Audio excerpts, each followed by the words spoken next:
അപ്പോൾ എങ്ങനെയാണ് അതിനെ ഇപ്പോൾ തിയേറ്റേഴ്സിന്റെ എണ്ണം ഇപ്പോൾ പ്രേക്ഷകർ ഏതിനെ കയറും അല്ലെങ്കിൽ ഏതിനധികം ഒരു ടെൻഷൻ ഉണ്ടാവുമല്ലോ? അല്ല, ഇതുപോലെ ഒരു സീസൺ മലയാളത്തിൽ വളരെ കുറച്ച് സീസണുകളിലേ ഉള്ളൂ. എല്ലാം ഇതുപോലൊരു സീസണിൽ വേറെ പടങ്ങൾ ഉണ്ടാവില്ല എന്ന് വിചാരിക്കാൻ മാത്രം ഒരിക്കലും അങ്ങനെ ഒരാളല്ലോ. എന്തായാലും പടങ്ങൾ ഉണ്ടാവും.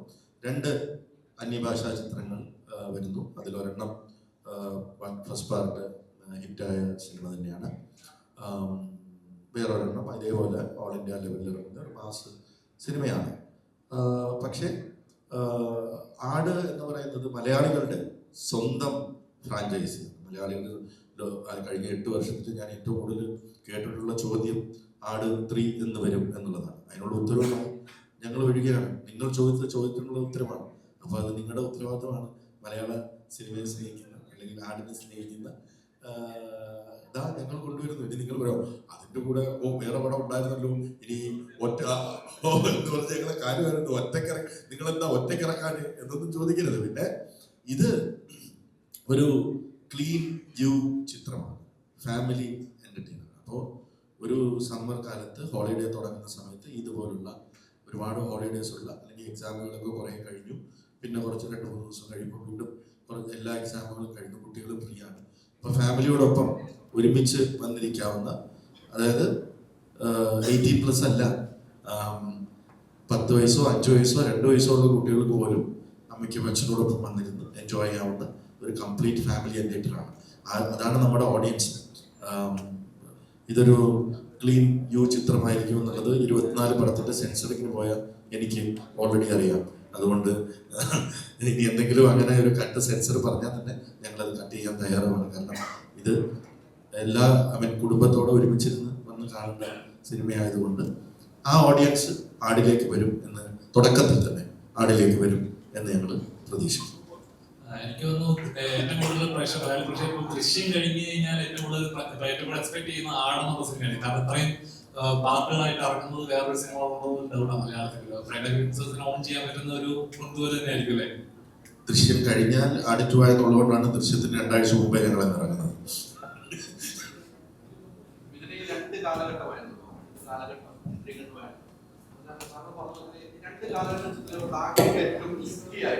ഡയറക്ടർ എന്ന നിലയിലേക്ക് തോന്നിയത് എന്തായിരിക്കും? 2 കാലഘട്ടവും 2 രീതിക്കാണ് ചിത്രീകരണം. കുറെ ദിവസങ്ങൾ ഏറ്റെടുത്ത് ഉണ്ടായിരുന്നു. ആ ഏറ്റവും റിസ്ക് ഏതായിരുന്നു ആ 2 കാലഘട്ടം ഷൂട്ട് ചെയ്യും താങ്കൾക്ക് ഡയറക്ടർ എന്ന നിലയിലേക്ക്? സ്ക്രിപ്റ്റ് എഴുതുമ്പോഴും തീർച്ചയായും എഴുതുമ്പം നമുക്കങ്ങനെ കാലഘട്ടങ്ങളുടെ ഡിഫറൻസ് വലുതായിട്ട് ഫീൽ ചെയ്യില്ല. കാരണം ഹ്യൂമർ 2 കാലഘട്ടത്തിലും വർക്കൗട്ട് ആക്കാന്നുള്ള ഫോക്കസേ നമുക്ക് ഉണ്ടാവുള്ളൂ. പക്ഷെ ഇത് എക്സിക്യൂഷനിലേക്ക് കടക്കുമ്പോഴാണ് നമ്മൾ ചലഞ്ചസ് നേരിടുന്നത്. കാരണം ഒരു 10-25 കുതിരകളൊക്കെ സിംഗിൾ ഫ്രെയിമിൽ വരിക എന്ന് പറഞ്ഞാൽ, ഞാനങ്ങനെ കുതിരകളൊന്നും ഒരുപാട് വെച്ച് ഷൂട്ട് ചെയ്തിട്ടില്ല എന്ന് തന്നെ പറയാം. അപ്പോൾ പെട്ടെന്ന് നമ്മളൊരു വലിയ ഒരു എപ്പിക് സെറ്റപ്പിലേക്ക് ചെല്ലുമ്പോൾ അത് റിയലി ചലഞ്ചിങ് ആണ്. കാരണം 5-6 ഷോട്ടുകളൊക്കെ മാത്രം എടുക്കാൻ പറ്റുന്ന ദിവസം ആക്ടേഴ്സ് ഹോഴ്സ് റൈഡിങ് പഠിക്കണം. അങ്ങനെ ഒരു കൂട്ടം ആക്ടേഴ്സ് ഭാഗത്തൊക്കെ ഇരിക്കുന്നുണ്ട്. ഇവരൊക്കെ ഹോഴ്സ് റൈഡിങ് പഠിച്ച് അത് ഇവരുമായിട്ട് കുതിരകൾ സെറ്റാവണം. അതിനിടയിൽ മഴ പെയ്യുന്നു. അങ്ങനെ ഒരു ഇപ്പം ഞങ്ങളൊരു 130ഓളം ദിവസം ഷൂട്ട് ചെയ്തത് ഏകദേശം 10 മാസത്തോളം എടുത്താണ്. മഴ ഒരു വലിയ ചലഞ്ചായിരുന്നു. ഇട്ട സെറ്റുകൾ കുറെ നശിച്ചുപോയി. പക്ഷെ അതെല്ലാം മറികടന്നുകൊണ്ട് നമ്മളിപ്പോൾ റിലീസിന് തയ്യാറെടുത്ത് നിൽക്കണം. അപ്പോൾ ഓഫ്കോഴ്സ് ഭൂതകാലം ഷൂട്ട് ചെയ്തപ്പോൾ ഫാസ്റ്റ് ടൈം ലൈൻ ഷൂട്ട് ചെയ്തപ്പോൾ ഭയങ്കര ബുദ്ധിമുട്ടുകളുണ്ടായിരുന്നു, ചലഞ്ചിങ് ആയിരുന്നു.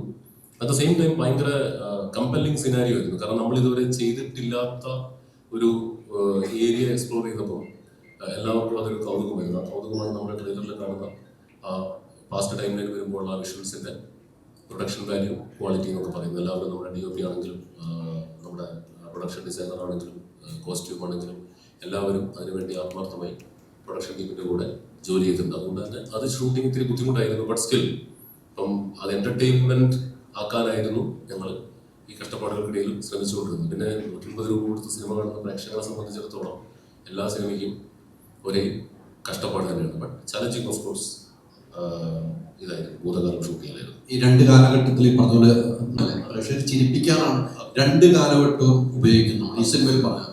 അപ്പൊ അതിന്റെ 2 കാലഘട്ടത്തിൽ മീറ്ററിന്റെ കാര്യത്തിലൊക്കെ ഒരു ശ്രദ്ധ ഡയറക്ടറും നിങ്ങളെല്ലാവരും ശ്രദ്ധിക്കേണ്ടായിരുന്നു. അത്ര ഒരു ശ്രദ്ധ ഏതിനായിരിക്കും ഏറ്റവും കൂടുതൽ വേണ്ടി വന്നിരുന്നത്? അവരുടെ നമുക്ക് ചിരിക്കണം, 2 കാലഘട്ടം ചിരിക്കാൻ പറ്റുമെന്ന് പറയുന്നത്. അപ്പൊ കറക്റ്റ് ആയിരിക്കും മീറ്റർ പോകേണ്ട, കറക്റ്റ് മീറ്ററിൽ തന്നെ പോകണം. അതിൽ ഏറ്റവും ശ്രദ്ധ ചെലുത്തിയത് ഇതിലായിരിക്കും. അതില് ഭൂതകാലത്തിലെ കോമഡികൾക്ക് ഭാഷാപരമായ ചില പരിമിതികളുണ്ട്. നമ്മളിവിടെ അടിക്കുന്ന പോലത്തെ നമ്മുടെ മോഡേൺ സ്ലാങ് ഉപയോഗിച്ചിട്ട് നമുക്ക് അവിടെ എളുപ്പത്തിൽ ഒരു സാധനം പറഞ്ഞ് ഫലിപ്പിച്ച് രക്ഷപ്പെടാൻ പറ്റില്ല.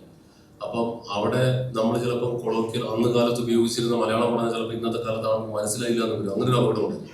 അപ്പൊ അന്നത്തെ കാലത്തെ ഭാഷ എന്ന് പറയുന്ന സാധനത്തിനെ ഏറ്റവും സിമ്പിളായിട്ട് ക്രാക്ക് ചെയ്തിട്ട് സംസാര ഭാഷയിലേക്ക് ആക്കി, എന്നാൽ ആ ഒരു ഡിഫറൻസ് ഫീൽ ചെയ്യണമല്ലോ. ആ ഡിഫറൻസ് ഫീൽ ചെയ്ത് ഹ്യൂമർ ക്രിയേറ്റ് ചെയ്യാൻ വേണ്ടി എല്ലാവരും കഷ്ടപ്പെട്ടിട്ടുണ്ട്. കാരണം പറയുന്ന ഹ്യൂമറൊക്കെ റിജക്റ്റ് ആയിക്കൊണ്ടിരിക്കും. കാരണം ആ കാലത്ത് നമുക്ക് പറയാൻ പറ്റില്ല. അപ്പം അതിന്റെ ഭാഷയെല്ലാം ഒരു അല്പം പഴയ കാലത്തേക്ക് വെച്ച് അതൊരു സംസാര ഭാഷയാക്കി മാറ്റി. അങ്ങനെ ഇപ്പം ഇദ്ദേഹം ചെയ്യുന്ന കഥാപാത്രത്തിന്റെ പേര് എഞ്ചിനീയർ വറീദ് മാപ്പിള എന്നാണ്.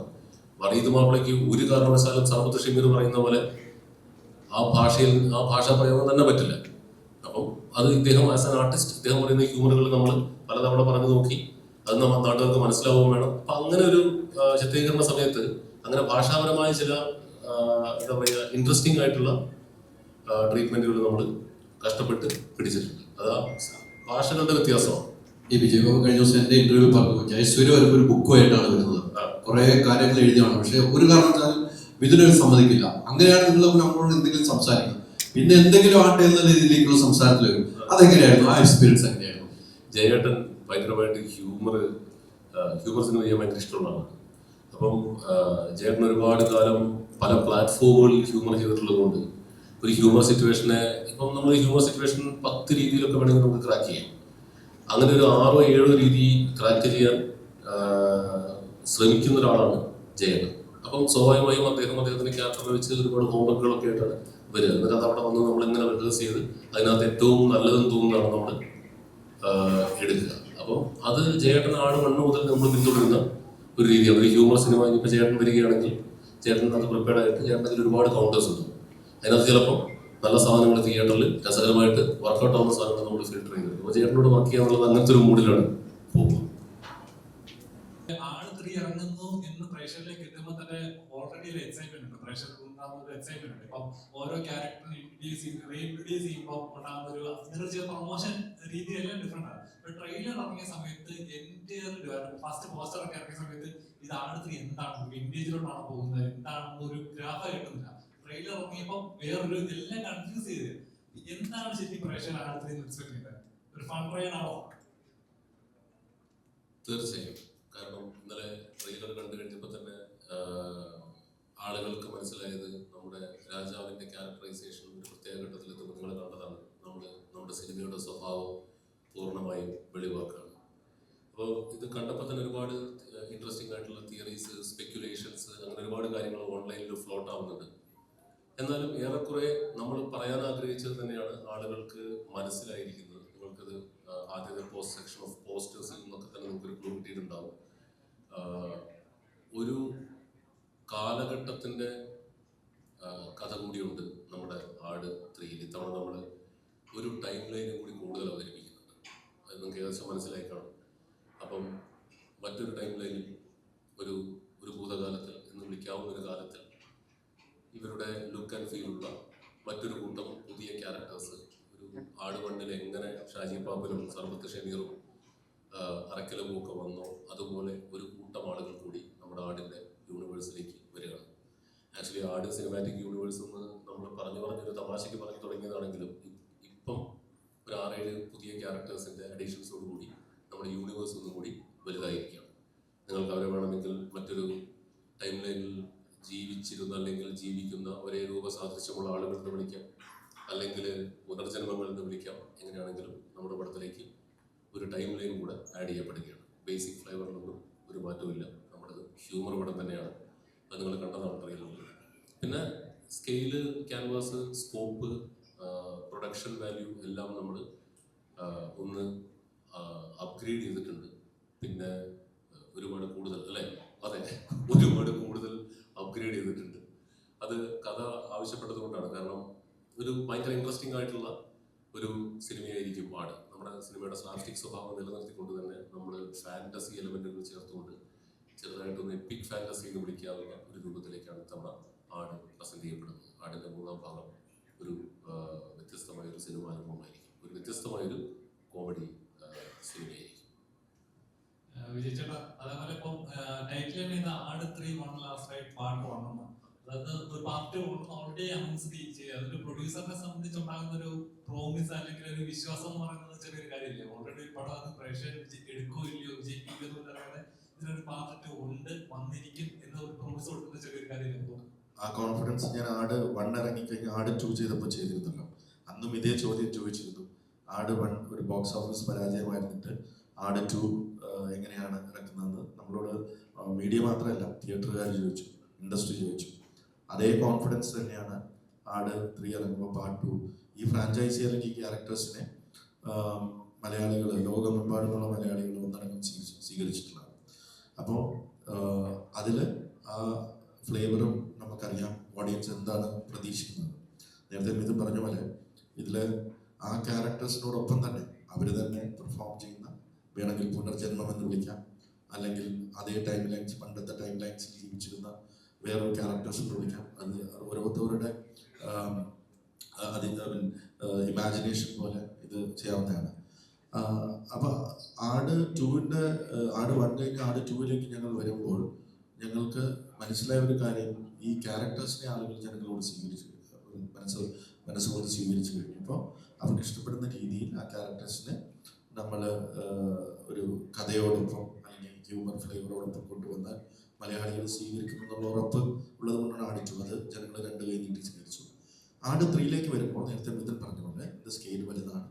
ഇതിലൊരു കുറച്ചും കൂടെ ഡെപ്തുള്ള ഒരു സ്റ്റോറി ഉണ്ട്. അപ്പം മറ്റത് ഇപ്പം ആട് 1-ൽ മിഥുൻ പറയുന്നതായിരിക്കും കറക്റ്റ്, നീലക്കൂട് വരും. അപ്പോൾ എന്താണ് ഇതിൻ്റെ വ്യത്യാസം എന്ന് വെച്ചാൽ, ആട് 1-ൽ നമ്മളൊരു പെട്ടിയിലടച്ച നീലക്കൊടുവേലിക്ക് പിന്നാലെ ഓടി, ആട് 2-ൽ നമ്മളൊരു പെട്ടിയിലടച്ച ഒരു കമ്മട്ടത്തിൻ്റെ പിന്നാലെ ഓടി, ആട് 3-ലും ആ ഓട്ടം പാപ്പനും സംഘവും തുടർന്നു കൊണ്ടേ ഇരിക്കുന്നു. 2 ടൈം ലൈനിൽ ചിലപ്പോൾ ഓടിയെന്ന് വരും. ഇത്രേ ഉള്ളൂ വ്യത്യാസം. ബേസിക്കലി ആ പഴയൊരു ടൈം ലൈൻ സൃഷ്ടിച്ചെടുക്കാൻ ഇത്തിരി കഷ്ടപ്പെട്ടു. അത് നിങ്ങൾക്ക് കാണുമ്പോൾ മനസ്സിലാവും.